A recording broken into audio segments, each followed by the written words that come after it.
Hey vinyl community, Steve here, FlipSideCT.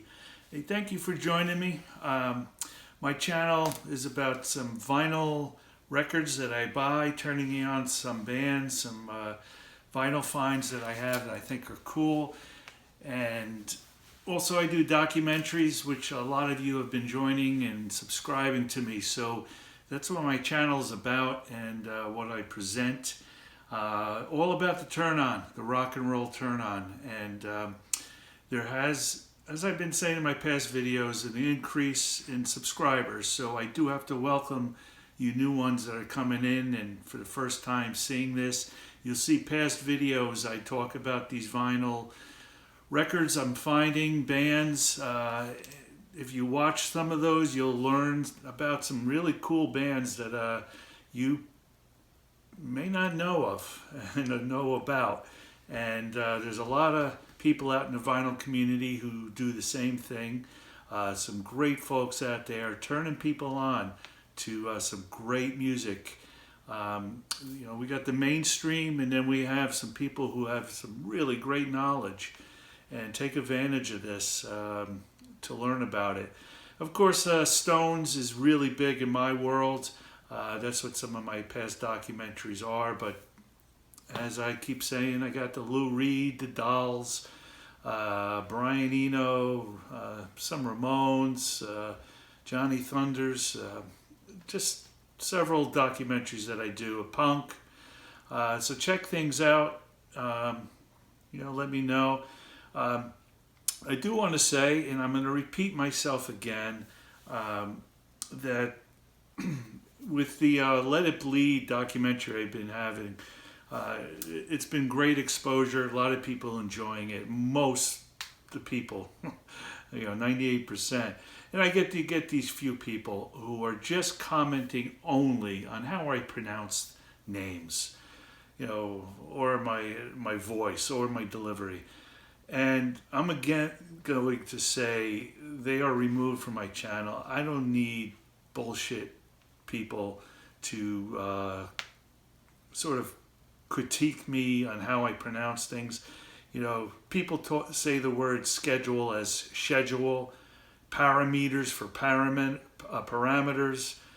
There's so many ways that people say things. Some things are incorrect, but that's not the point of my videos. It's more of content. I'll be the first to say, okay, I mispronounced something. That's not my objective here, folks. It's do-it-yourself video here, documentary of my own. That's not the focus where we should be. So if someone's got an issue with it, I'm removing it from the channel. You don't have to watch my videos. So just letting some folks know. I'm doing the Black and Blue documentary. I got about a notebook and a half of information that I'm compiling. A lot of work, a lot of time to take random notes of the whole time period and piece it into a timeline, into something sequentially that flows logically, that makes sense. Hey, there's some things that may be out of place, but it's a real challenge and very time consuming to do something like that. So I'm in that process to writing the script for it and make it flow. And again, it's a do-it-yourself presentation I'm giving you. It's my version. It's my information I've gathered. I feel it's really pretty accurate.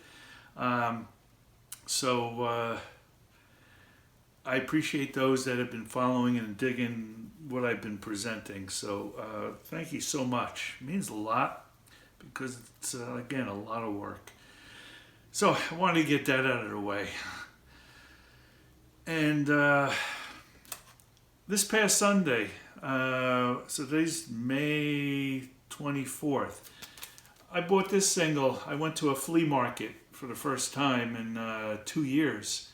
And this was $10 for me, and I wanted to get this as soon as I saw it because my wife loves this song. When we're in the car and I play some live Stones or something, she loves singing to this. So I have a soft heart for this one, and I haven't played it, but it's fun.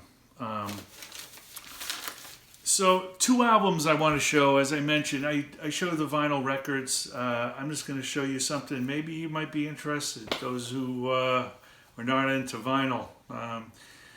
I say basically, hey, CDs have its purpose, and vinyl, the analogy I give, people say, why vinyl over CDs? For those who you don't know and realize it, my analogy is listening to vinyl is listening to this much of music. It's like drinking a soda, or you want to say a beer, out of a glass. Out of a glass. Listening to a CD is like this, and it's like drinking out of a can. Difference. You get more. It tastes better. So I'll throw that in there. So I've been liking and wanting outtakes, alternative records, meaning hearing some older songs, but different ways. I am looking at the Beatles' White Album, the deluxe album that has some alternate outtakes in there. It's one I'm trying to figure out to get. It's pretty pricey, but Record Store Day has this opportunity for folks. The labels know that people want something different, and they deliver it. But there's more than just Record Store Day. There's a lot of things out there, and you just got to look. And those are the things I'm enjoying buying right now. I basically have a lot of albums that I want, regular studio ones, but these alternate outtakes are really cool.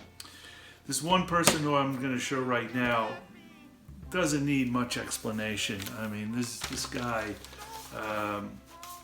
is above and beyond. He's sort of immortal, and he has such passion. He had such creativity. Of course, he passed, and that's Otis Redding's.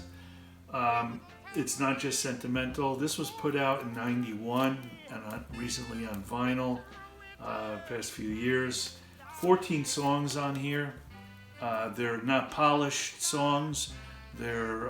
Some are rough, but they're still wonderful sounding. It's stereo mono.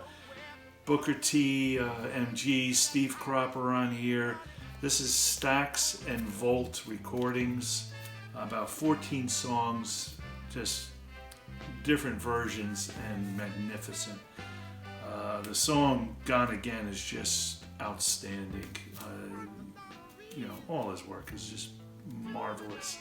So, this is one that I really wanted to get. I just been listening to this one, spinning it. And I highly recommend if you want something really different, check this one out. On the back, it talks about all the songs and some information about it, each song, so that's really cool. Again, a great thing of vinyl and how we used to listen to it in the old days.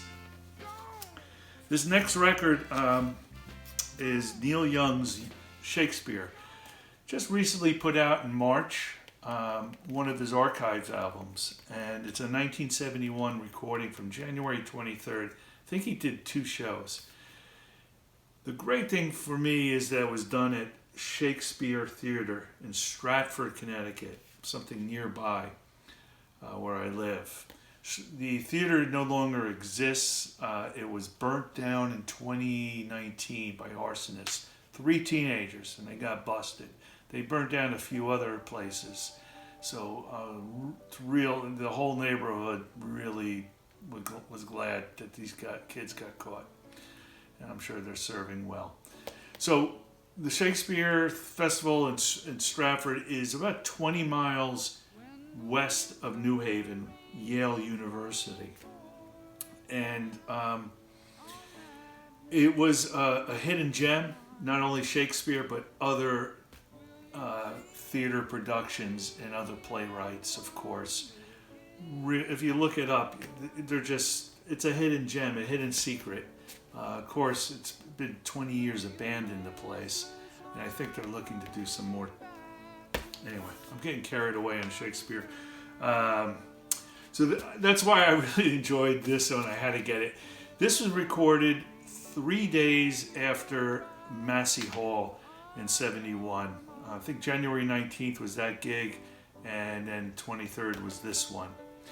Now, Massey Hall in Toronto he's from Canada. It was a big hype. It was a big hoopla. It was a big to-do, him playing there 2 nights. And he played, this is the tour, Journey Through the Past solo tour he did. He bounced around through the, like 13 cities. He did Canada about 4 or 5 cities. He then went to London for 2 shows. And so the hoopla was at Toronto, and great vinyl album too, Massey Hall. It's fantastic. And Neil actually likes this one better. This one was more calm. It was more subdued, more relaxed, and you can hear it in Neil. One thing that is on this that's not on Massey is Sugar Mountain. So this has 13 songs or something. I'll find out. And Massey has more.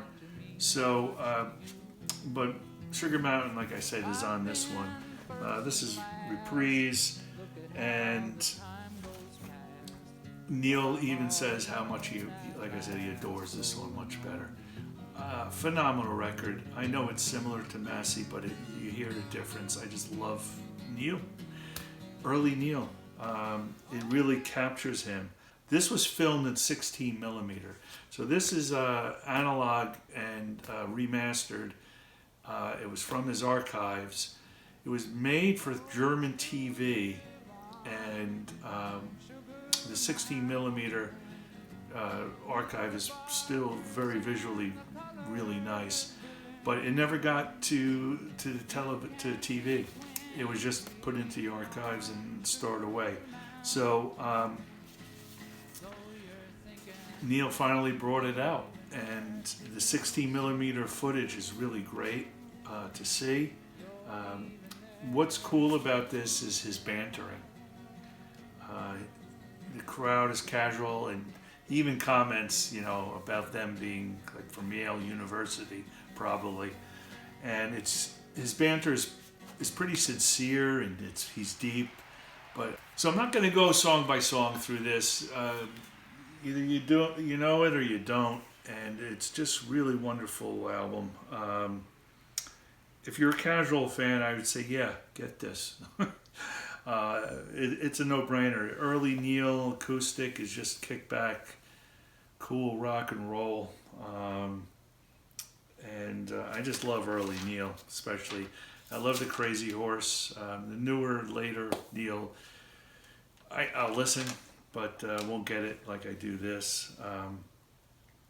Like I said, he played on the tour some small venues. It just must have been killer to watch and witness that. And that's what I got, folks. Hopefully this update, told you where I'm at. And again, working on the Black and Blue Duck. And thanks for your time and your input and your patience and your enjoying my videos. Means a lot to me. Be well, and I hope to see you soon.